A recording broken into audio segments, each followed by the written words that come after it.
Hello everybody. Have a nice week.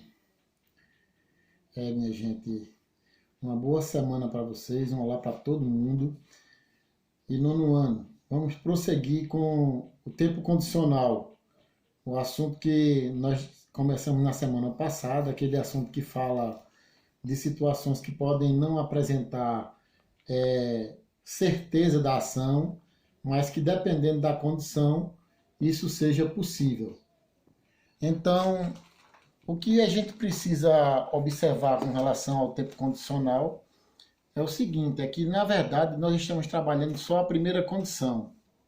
E essa condição tem, por natureza, ser chamada de condição provável.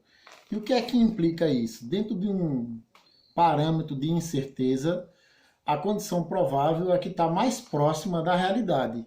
Tá? Ela pode acontecer com uma frequência maior do que as outras condições, mas essas outras condições vamos deixar para outro momento, porque nesse instante, nesse mês, nós estamos trabalhando somente a condição provável.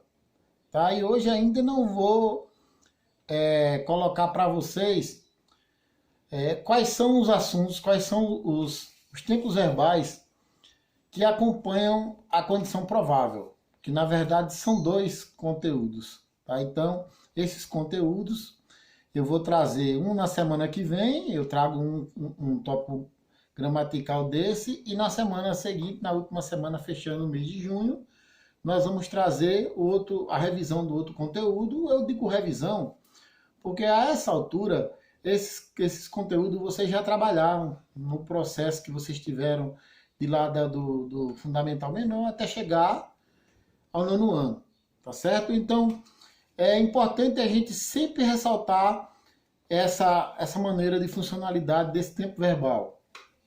Ele não traz a certeza que ações serão praticadas, mas no caso da condição provável, é o caso mais próximo da realidade que você tem, que de fato essa sentença, essa ação seja efetivada e garantida, ok?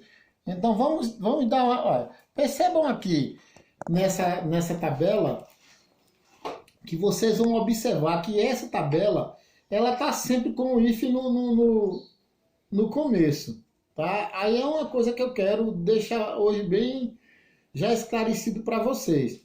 Porque é o seguinte, eu posso estruturar essa condição da forma direta ou da forma indireta. E por aqui você está observando os dois tempos verbais que nós vamos utilizar na condição provável, que será o Simple Present e será o Simple Future. Particularmente, não é o futuro com going to, é o futuro com will. Esse é o que nós vamos utilizar na primeira condição, lá no First Conditional. Então, você pode observar que todos esses exemplos que eu coloquei aqui, tá, eles têm essa referência, estão começando com if, né? Aqui ele está dizendo, e o uso, para que serve? Para falar sobre possibilidades no presente ou no futuro.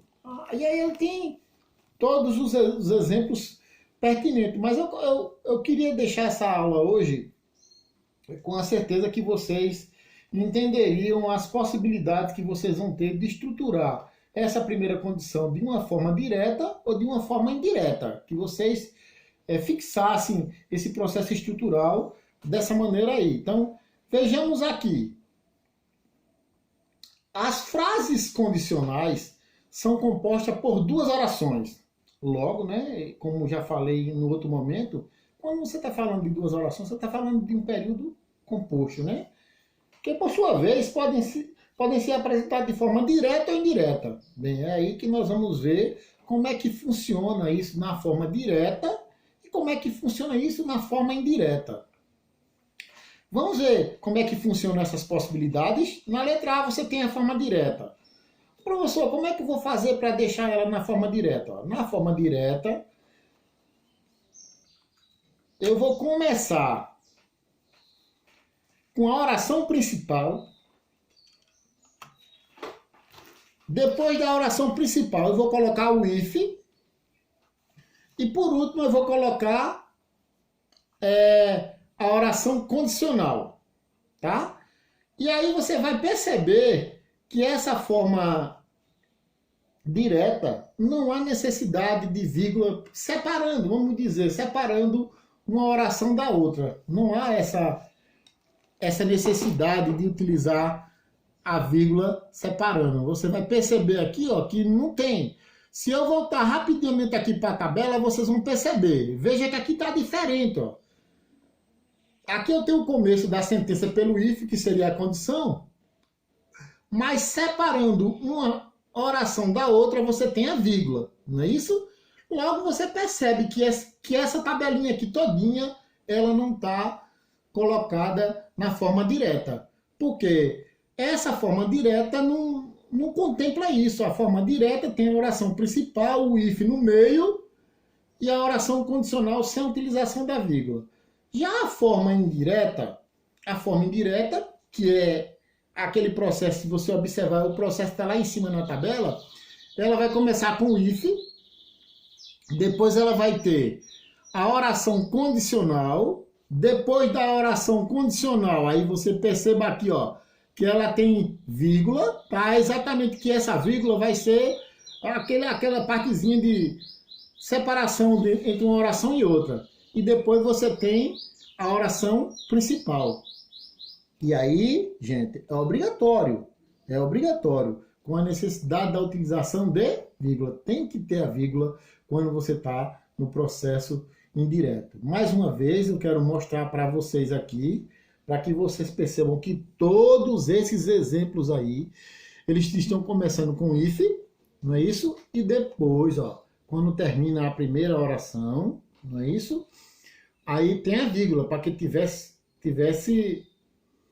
o prosseguimento da segunda oração. Ok, gente? E eu fiz aqui uma nomenclaturazinha de como é que você vai usar. Por exemplo, se você tem o processo direto, você teria aqui a oração principal, né, nesse espaço aqui, no primeiro espaço.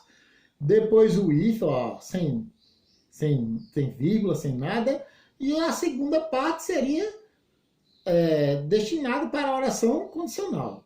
Se for no processo indireto, como está lá naquele exemplo daquela tabelinha que eu coloquei lá para vocês, ó, você começa com o if, tá? Começa com o if. Quando você terminar uma oração, aí você tem a vírgula, que seria quando você começa com if, é porque você começou aqui com a oração condicional. Tanto é. Por que é condicional, professor? Porque esse if é o que impõe a condição, é o se, tá?